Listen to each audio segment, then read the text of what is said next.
Welcome to episode 5 of season 2 of Agricola Card of the Week, where I hope to pique your interest in some of the more unusual cards and combos, rekindle your interest in the game, and make you aware of some strategies and pitfalls for the next time you play.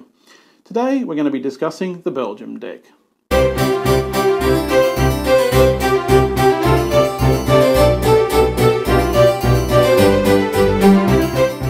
Belgium deck technically is two decks. It's the Flanders deck and the Wallonia deck, but for most purposes we're just going to refer to it as the Belgium deck. The only reason that's all that important is because there are two different symbols on the cards, but you know, for all purposes we just treat them as one deck.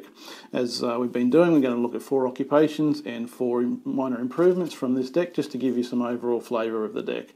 I have to say this is the least favourite of mine of the 4 major card expansions by a considerable margin actually, and I would even go so far as to advise that you avoid this one. That's not to say there aren't some good cards, but there are also a lot of very convoluted cards.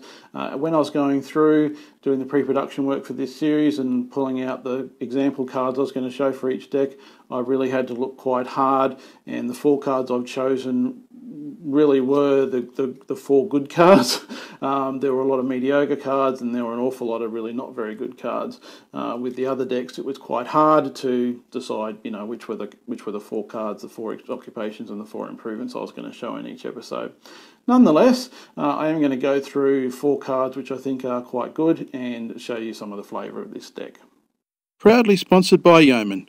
Available in the App Store now. The Beer Museum. This card is worth 2 points. You have to have 2 grain. It costs you 2 clay and 2 wood, so not an easy card to get out. In the feeding phase of each harvest, you can convert a grain to 6 food. However, you don't get those food straight away, you get them in the next harvest. So it really is like brewing beer. You're putting something into brew now and you're getting the food later on. I haven't used this card, but I have had it used against me. Quite a powerful card. You get 6 food for each wheat, so it's a lot of food for wheat, better than any sort of baking strategy as a general rule. Quite a handy card, not easy to get out. Next card is quite interesting. I'm going to pronounce it Janika Piss, but I don't have any idea how it's really pronounced. It's based on a statue of a little girl relieving herself, a fountain statue obviously.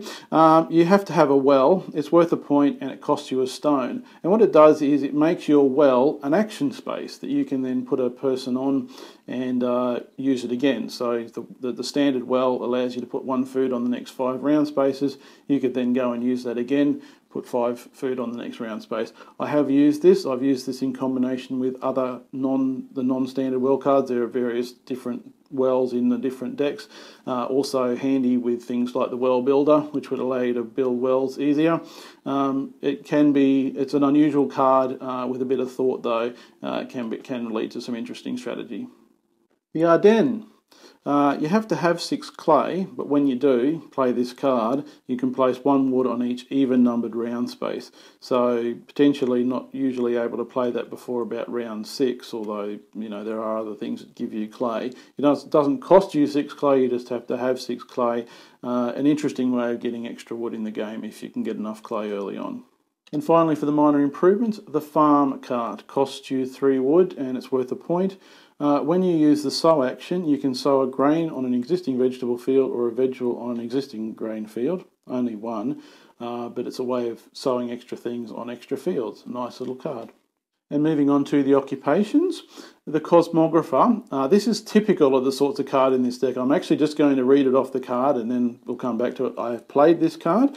You place a reed and a stone from the general supply on 2 unused farmyard spaces, so completely empty spaces. They still count as unused.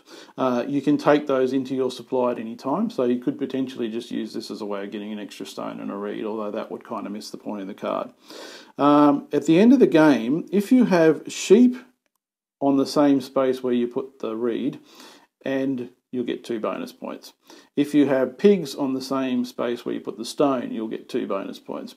So potentially you could get 4 bonus points. I have actually managed to pull this off. It really is basically a matter of saying, okay, I'm going to pick 2 places. I'm going to then plan to build pastures or stables on those places. I'm going to then make sure I put some sheep and pigs on those spaces, and that's going to give me 4 points. It's interesting. I have had it come up in drafts and not taken it into my hand, but I have actually done it once. It is very, very typical of the kinds of cards in this deck. The soda producer, whenever you use the fishing action space or the reed, take one reed, those two spaces next to each other, you can put a stone on this card, and you can only use that stone to build a well. So it's a way of sort of building up stone, for later on building a well. I have used it. I have used it to build more than one well, and I've used it in combination with the card I discussed earlier, the Janika, to create well spaces that I could then use multiple times to give me lots and lots of food. So yeah, it provides for an interesting strategy. Not a bad card. Again, it's it's unusual. It's a bit convoluted, but I quite like it. The Priest, if you play this card, basically you have to have a clay hut with exactly 2 rooms when you play the card. You have to have decided to limit your house to 2 rooms, but upgrade to clay. You have to have that clay hut going when you play the card, otherwise the card actually doesn't do anything. However, if you have all those things going, you get 4 clay, 3 reed and 2 stone. 4 clay is handy for then adding the next room on the house. Reed and stone is always handy and can be limited depending on how many players you've got going in the game. I think this is a good card for use with Farmers of the Moor because it gives you, Farmers of the Moor gives you an incentive to upgrade your house early, so it makes it easier to heat your house.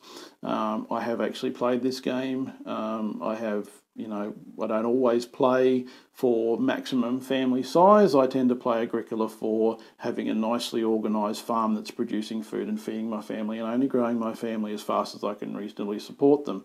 That doesn't always necessarily make me the highest points, probably doesn't make me a World Championship Agricola player, but I think that's a more fun way to play the game. And if you've got other things that give you extra clay, I have played games where I have renovated my house multiple times based on just building clay rooms because I had things like the clay delivery man that would give me extra clay. And finally for the Belgium deck, the Rough Baker. Yes, that is Jean-Claude Van Damme on that card. At first I thought this card, why would you ever play this? And then of course one of my opponents did, and I see. When you play the card, you can take a bake bread action, and that in and of itself, whilst that's the last point on the card, that can be really powerful. Having an extra bake bread action somewhere along the line in the game can be really good. The main point of the card is that you can use the clay oven and the stone oven as kind of the opposite of each other. That seems a little bit yeah, but I've seen, again, my opponent did use that to good effect. Interesting card. I would think the main benefit is having that extra bake bread action. Thank you for watching this penultimate episode of Season 2 of Agricola Card of the Week. Next week we'll be discussing my favourite of the major card expansions, the Netherlands deck. If you run iOS, please consider buying Yeoman, which is the easiest way to score your game. We use it every time we play. Please like or comment below and subscribe to the channel. Thank you. Combos well with other cards, might just give you those resources you need to do something else. Typical of this deck, this is by far my favourite because I think it adds a lot of variety to the base game, so it combines really well with the basic cards. If you're going to buy a 1-card expansion, this would be it. Proudly sponsored by Yeoman, available in the App Store now.